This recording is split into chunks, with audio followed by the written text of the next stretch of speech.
Halo guru hebat, salam dan bahagia. Saya Mario Prasiningsih, calon guru honorer angkatan 11 dari Kabupaten Barudin. Di kesempatan ini saya akan mendeskripsikan tugas 1.1, yaitu koneksi antar materi, kesimpulan, dan refleksi modul 1.1 tentang filosofi pemikiran Ki Hajar Dewantara.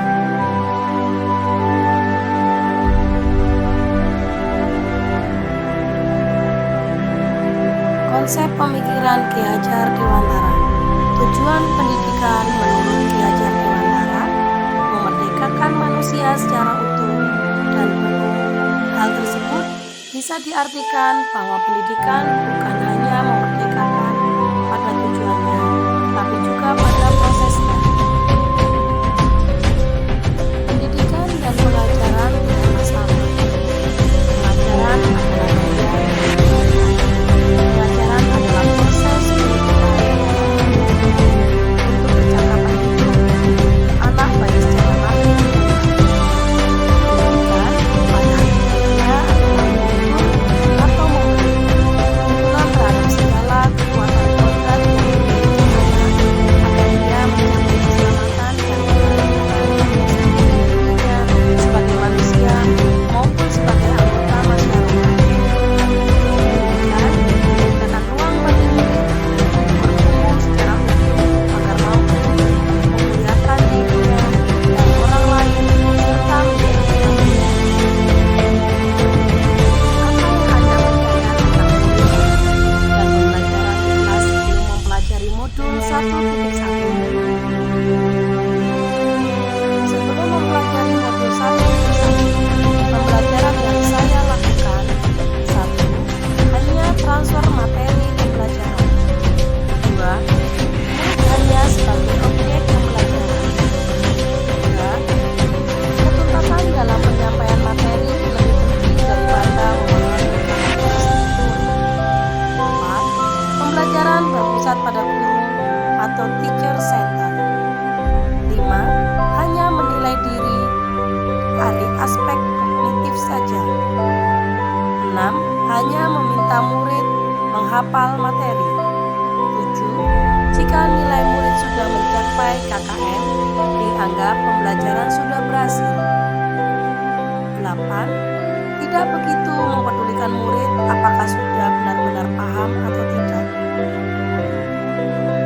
Apa yang berubah dari pemikiran atau perilaku Anda setelah mempelajari modul ini? Namun, setelah saya mempelajari modul 1.1 tentang pemikiran Ki Hajar Dewantara, saya menyadari bahwa apa yang saya pikirkan dan saya lakukan selama ini ternyata kurang tepat. Setelah saya mempelajari modul ini, saya menyadari seharusnya saya melakukan proses pembelajaran secara utuh, terutama pada aspek kognitif. Pembelajaran tidak hanya akan tetapi saya meningkatkan aspek efektif, psikomotor, budaya, sosial, dan spiritual. Setelah saya mempelajari modul 1.1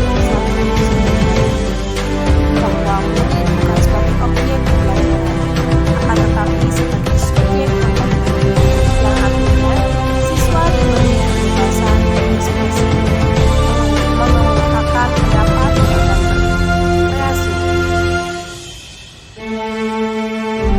Setelah saya mempelajari modul 1.1, saya menyadari guru sebagai fasilitator pembelajaran serta harus mempelajari karakteristik murid. Guru mengajar dengan segala ketulusan hati agar terwujud pembelajaran yang menyenangkan dan terpusat kepada murid dan memberikan kesempatan murid untuk tumbuh sesuai dengan kodratnya.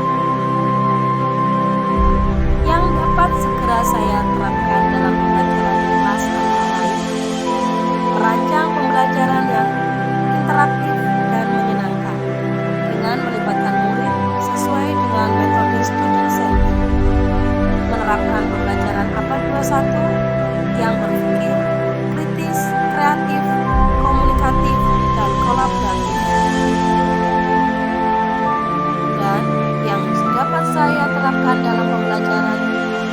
kelas antara lain, pembelajaran tidak lagi menuntut, tetapi menuntun siswa ke arah yang lebih baik, mengenali karakter